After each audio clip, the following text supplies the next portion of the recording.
now many of you have heard of the company Kaseya. They are a unified communication system used by a lot of managed service providers, IT service providers, cybersecurity service providers to detect and monitor their client base.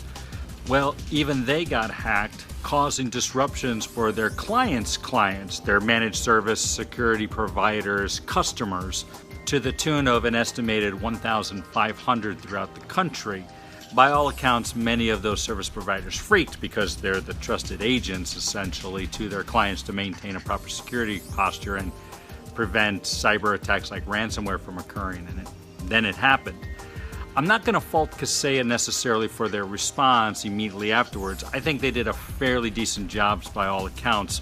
But what was interesting now, 3 weeks later, is Kaseya came into possession of an encryption tool for organizations that still aren't able to access their data.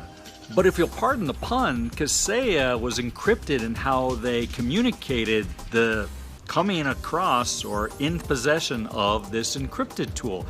And it just led to a whole slew of questions by their managed service providers and their end customers as to when did they have it? How did they come across it? What kind of ransom did they pay if they got hold of that one? How did this all come about? Now I get in cases like this, in general, there is conflict between what you can communicate publicly and what law enforcement and other legal teams will say to not do because of an ongoing investigation, forensics analysis, and the like. And it really puts organizations like Kaseya in a quandary. Here's my advice to you. Start having conversations, scenario plannings with your communications team, along with your legal team and law enforcement officials, as well as your managed service providers and IT specialists, to say, these are the type of things we want to say, these are the type of things legal says we can say, and try to meet in the middle. Don't make this up as you go along, because the more you're sort of creating this policies and practices on the fly, better chance you have as to not looking very credible and capable.